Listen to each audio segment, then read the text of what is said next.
Elon Musk کو سب پتہ ہے اور ٹرمپ کا بڑا قریبی ہے پاکستان کے اندر انٹرنیٹ، اور انہوں نے اجازت بھی مانگی ہے. اب امریکی اجازت مانگیں اور غلام اجازت نہ دیں یہ تو ناممکن ہے. لہٰذا اگر سٹار لنک پاکستان میں آ گیا تو پھر پاکستان میں انٹرنیٹ کی سپیڈ جو ہو جائے گی اور پھر یہ پابندیاں کام نہیں کر سکیں گی. لہٰذا یہ ایک بڑی خبر ہے، بڑی ڈیولپمنٹ ہے.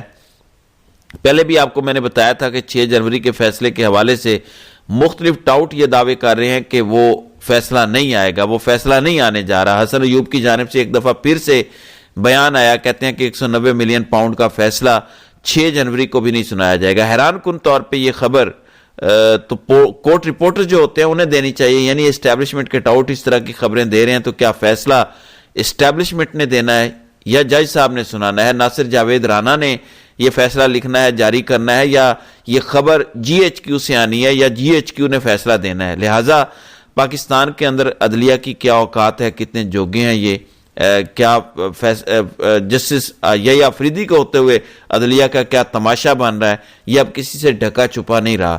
حسن ایوب کہتے ہیں کہ فیصلہ تحریر ہونے میں مزید 8 سے 10 دن لگ سکتے ہیں، یعنی فیصلہ 13 یا 14 جنوری کو آ سکتا ہے. اگر ٹاؤٹوں کو پہلے سے پتا ہو تو اس کا یہ مطلب ہے کہ فیصلہ محفوظ نہیں بلکہ غیر محفوظ ہے.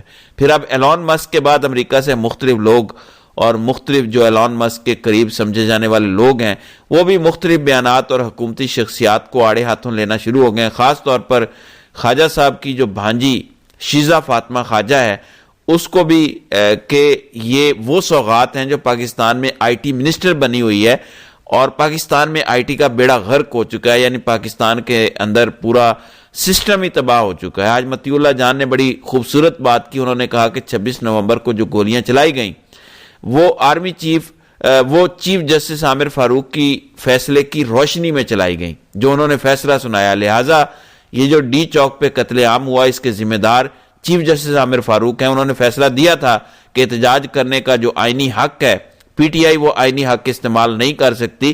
اور یہ جو فوجی عدالتوں والا فیصلہ سنایا گیا، مطیع اللہ جان کہتے ہیں کہ فوجی عدالتوں سے سویلین کو جو سزا دی گئی وہ جسٹس امین الدین خان کے فیصلے کی وجہ سے دی گئی. لہٰذا اس سارے گندے کھیل میں ججز برابر کے شریک ہیں.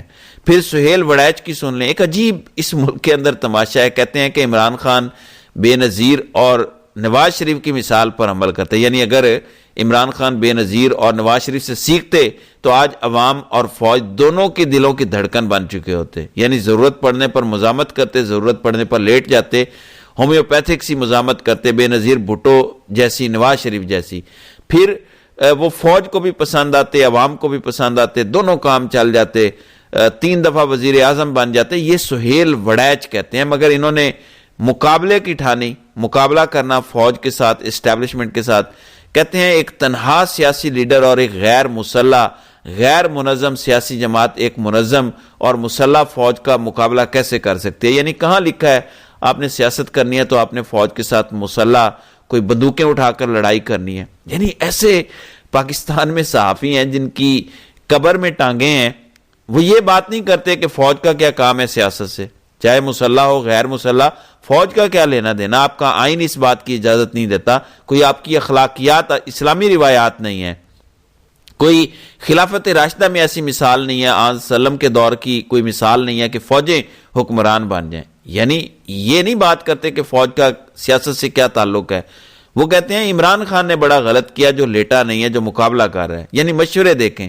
پھر فخر دورانی یہ بھی ٹاؤٹ ہیں، کہتے ہیں 9 مئی کے مقدمے میں معافی حاصل کر کے رہائی پر جشن اور نعروں سے پی ٹی آئی کو نقصان ہوگا، اس سے پی ٹی آئی کا کیس کمزور ہوگا. یعنی فوجی حراست سے جو لوگ نکلے ہیں نا ان کو جشن نہیں منانا چاہیے، اس طرح فوج کو غصہ آئے گا کہ ہم نے رحم کر کے چھوڑا اور یہ باہر نکل کے جشن منا رہے ہیں، نعرے لگا رہے ہیں. لہٰذا یہ پی ٹی آئی کو نہیں کرنا چاہیے. اور اس کے علاوہ ایک افسوسناک خبر ہے، تربت میں زوردار دھماکہ ہوا ہے، 8 زخمیوں کی حالت تشویشناک ہے، 30 کے قریب زخمی ہوئے ہیں. اور پھر ایک قیامت کی نشانی اور تماشا دیکھیں. Chairman P T A general retired Hafeez ur-Rehman کہتے ہیں کہ کوئی ثابت کر دے میں غلط کام کر رہا ہوں تو کل سے دفتر آنا چھوڑ دوں گا. حضور آپ کہاں غلط کر رہے ہیں؟ یہ جو ایک رپورٹ آئی ہے کہ کوئی $2.25 ارب کا نقصان ہوا ہے پاکستان میں انٹرنیٹ کی بندش سے، آپ نے نارتھ کوریا کو پیچھے چھوڑ دیا ہے. اتنی پابندیاں ہیں کہ آپ پاکستان کو پتھر کے دور میں لے گئے ہیں. تو حضور آپ کہاں غلط کر رہے ہیں؟ آپ تو اچھا کر رہے ہیں. یعنی پاکستان کے اندر بلیڈی سویلینز کی کیا اوقات کے حضور کو کہیں فوجی صاحب کو جو ہے وہ کہا جائے کہ یہ غلط کر رہے ہیں. کہتے ہیں کہ میں کوئی غلط کر رہا ہوں. یہ جو روز انٹرنیٹ پر پابندیاں ہوتی ہیں، ٹویٹر بند، کبھی کوئی ویب سائٹ بند، کبھی کچھ بند، کبھی کوئی تماشا، کہتے ہیں میں بالکل بھی کسی قسم کا غلط نہیں کر رہا. یہ ایسے ہی آج ابصار عالم نے جیسے انصار حنیف عباسی سے پوچھا کہ مہنگائی بہت زیادہ ہے، آلو کا ریٹ 150 روپے ہو گیا، تو پتہ ہے حنیف عباسی نے کیا کہا کہ آلو نہ کھایا کریں. پوری قوم سے کہتا ہوں کہ وہ آلو نہ کھایا کریں، ہم نے خود چھوڑ دیے ہیں، یہ شوگر کے لیے اچھا نہیں ہوتا. تو یہ اس ملک کے حالات ہیں. تو ناظرین کرام، آپ کی اس ویڈیو کے حوالے سے کیا رائے ہے؟ آپ اپنی رائے کا اظہار کامنٹ سیکشن میں ضرور کیجیے گا.